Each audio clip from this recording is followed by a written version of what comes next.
नमस्ते, मैं आपका प्यारा टून। आप में से बहुत मित्रों ने हमारे चैनल को अभी तक सब्सक्राइब नहीं किया है। कृपया चैनल को सब्सक्राइब कीजिए और अभी कीजिए, और बेल बटन भी दबाइए ताकि आपको सारे नोटिफिकेशंस मिलते रहें। चलिए शुरू करते हैं। संध्या का समय था। अकबर अपने बाग में दरबारियों के साथ राजकीय विषयों पर विचार कर रहा था। इतने में तानसेन ने अपनी सारंगी मिलानी शुरू की। सबका ध्यान तानसेन के वाद्य की तरफ आकृष्ट हो गया। दरबार का शेष कार्य स्थगित कर दिया गया। तानसेन ने एक मनहरन तान सारंगी पर छेड़ी। चारों तरफ से वाह वाह की ध्वनि आने लगी। बादशाह आनंदमग्न तकिए के सहारे लेटा हुआ सुन रहा था। चारों तरफ आनंद छा रहा था। इसी समय शहर का कोतवाल दो आदमियों को लिए हुए आया। उन आदमियों के कपड़े खून से लथपथ हो रहे थे। कोतवाल के अचानक आ पहुंचने से बड़ा रंग में भंग हो गया। बादशाह झल्ला गया और झिड़ककर कोतवाल से बोला, क्या तुमको इतनी भी तमीज न हुई कि यह समय दरबार का नहीं है? ऐसे मनोरंजन के समय बंदियों का लाना कहां तक उचित था? ये कैदी रात भर हवालात में रखे जा सकते थे। कल दरबार लगने पर इनके मामले पर विचार किया जा सकता था। फिर इतनी आतुरता दिखलाने का क्या कारण है? बादशाह की नाराजगी से कोतवाल सहम गया, परंतु बिना असलियत बतलाए भी काम नहीं चलते देखा। कुछ सोच समझकर उसने कहा, गरीब परवर, इसमें संदेह नहीं कि मैं इनको सुबह लेकर हाजिर हो सकता था, परंतु इनका मामला बड़ा बेढंगा है, जिस कारण मुझको विवश होकर इसी समय आना पड़ा। उससे ऐसा सुनकर बादशाह कुछ शांत होकर बोला, अच्छी बात है, इनका अभियोग सुनाओ। कोतवाल ने कहा, आज जब मैं नगर में गश्त लगाते हुए व्यापारियों की मंडी में पहुंचा तो क्या देखता हूं कि एक जगह बहुत से आदमियों की भीड़ लगी हुई है। जब वहां गया तो इस अपरिचित मनुष्य को इस नगर व्यापारी से मारपीट करते देखा। यह अपरिचित मनुष्य नगर व्यापारी को झिड़क रहा था कि अरे दुष्ट, आज से 5-7 वर्ष पहले तू मेरा दास था और वहां से छिपकर भाग आया है। बड़े परिश्रम के बाद आज तुझे पकड़ लिया है, अब मेरे रुपये अदा कर। इसको झिड़कते देख नगर व्यापारी बोला, नालायक, दास तो मेरा तू है, तुझे मैं आज कितने ही वर्षों से ढूंढ रहा था, भाग्यवश इस समय हाथ लगा है।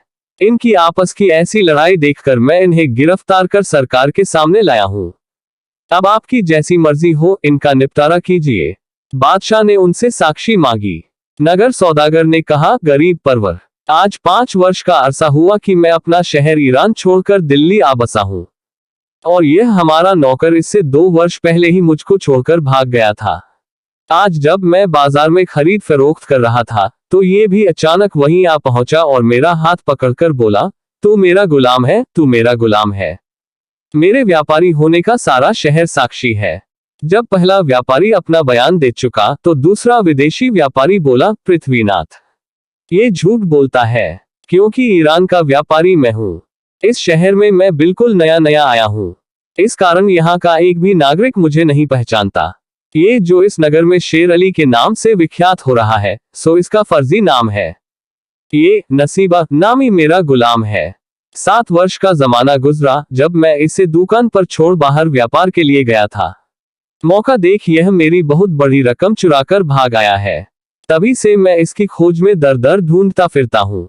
आज 7 वर्षों के बाद यहाँ मिला है। इनका अभियोग दरबार के सभी लोग बड़े गौर से सुन रहे थे। मामला भी बड़ा पेचीदा जान पड़ता था। दोनों ही सौदागर के लिबास में थे और दोनों की मुखाकृति भी अमीरों की सी थी। जब यह मामला चल रहा था, इसी बीच एक सरदार साहब भी आ पहुंचे और नगर व्यापारी शेर अली को कैदी की सूरत में देखकर बोले, शेर अली, ये तुम्हारी क्या हालत है? तुम कैदी की सूरत में क्यों दिखाई पड़ रहे हो? शेर अली को इस सरदार के आने से बड़ी तसल्ली हुई और बोला, सरदार साहब, आप भी जानते हैं कि मैं कितने वर्षों से इस नगर में व्यापार कर रहा हूं और यहाँ का बच्चा बच्चा मुझे पहचानता है। समय के फेर से या दैव की अकृपा से आज मैं अपने ही दास द्वारा अभिशापित किया जा रहा हूँ। सरदार बादशाह को चिताकर बोला, गरीब परवर, ये शेर अली आजकल का व्यापारी नहीं है, बल्कि लड़ाई के समय में इसने कई बार सरकार को रुपये की मदद देकर राजभक्ति प्रकट की है। वह शेर अली की तरफ इशारा करके बोला, शेर अली, ये तुम्हारी ही उदारता का कारण था कि मैंने गुजरात जैसे सामर्थ्यशाली अधिपति पर विजय प्राप्त की थी। तुम्हारी वह मदद हमारी नहीं, बल्कि बादशाह अकबर की मदद थी। सरकार की तरफ से तुमको अभी तक उसका कोई पुरस्कार नहीं मिला है। सरदार की इस सारगर्भित साक्षी से अकबर खुश हो गया और बोला, शेर अली को उस उपकार का बदला चुकाया जाएगा। बादशाह ने ईरान के सौदागर की तरफ इशारा करके कहा, क्यों भाई, तुमको भी किसी की साक्षी दिलानी है? यदि है तो उसे सामने लाओ। सरदार की साक्षी से तो नगर व्यापारी का शेर अली होना साबित होता है। ईरान का व्यापारी बोला, गरीब परवर, मैं इस स्थान में पहले पहल आया हूँ, यहाँ की भाषा तक नहीं समझता और न यहाँ पर मेरा कोई परिचित ही है। अभी मेरा सामान भी बाहर ही पड़ा हुआ है, उसको यहाँ लाने में अभी कई दिन व्यतीत हो जाएंगे, फिर मैं किसकी साक्षी हूँ?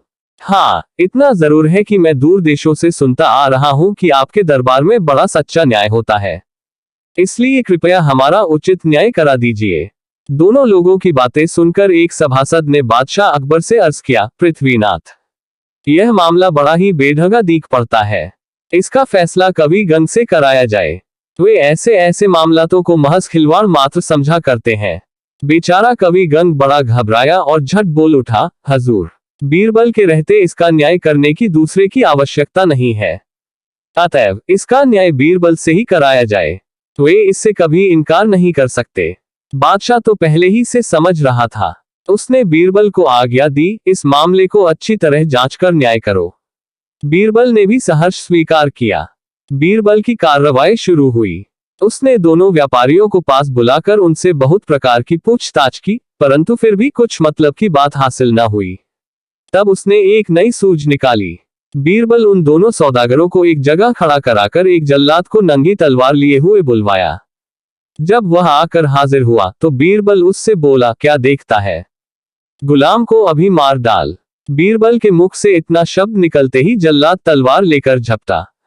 उसका झपटना था कि नगर व्यापारी यानी नकली शेर अली अलग हट गया। बीरबल उसकी ऐसी हरकत देखकर तुरंत ताड़ गया कि असल में यही गुलाम है।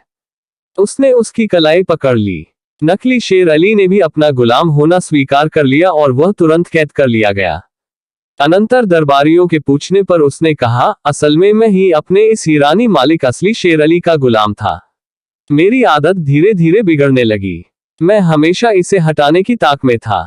जब मेरा मालिक मुझे दुकान पर अकेला छोड़कर बाहर चला गया तो मेरी नीयत बिगड़ी और उसका बहुत सा माल लेकर वहां से भाग निकला। घूमते फिरते यहाँ पहुंचा और उस चोरी के रुपयों से व्यापार करने लगा। चूंकि इस काम को मैंने अपने मालिक के यहाँ ही सीख लिया था, इस कारण व्यापार चलाने में मुझे कोई दिक्कत न पड़ी और मेरा काम धड़ल्ले से चलने लगा। अब मैं असली शेर अली के नाम से विख्यात हो गया हूँ।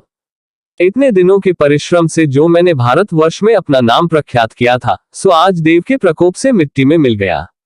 अब मुझसे गुलामी करते नहीं बनेगी, अतएव कृपा कर मुझे प्राण दंड की आज्ञा दीजिए। बादशाह अकबर ने शेर अली से पूछा, शेर अली, अब तुम इस आदमी का क्या करना चाहते हो? शेर अली बोला, गरीब परवर, अब मुझे इसकी कोई जरूरत नहीं है। मेरी बात रह गई, अब आपके जी में जो आए सो कीजिए। शेर अली के ऐसे संतोषप्रद वाक्यों से बादशाह को बड़ी प्रसन्नता हुई, परंतु उसने अपना राज किसी पर जाहिर न किया। इस वीडियो को देखने के लिए आपका बहुत बहुत धन्यवाद। अगर आपको ये वीडियो अच्छा लगा हो तो प्लीज वीडियो को लाइक कीजिए, अपने मित्रों के साथ शेयर कीजिए, कमेंट सेक्शन में कमेंट कीजिए। आपका साथ हमारे लिए बहुत जरूरी है। हम आपसे जुड़े रहे इसके लिए प्लीज इस चैनल प्यारे टून्स को सब्सक्राइब कीजिए।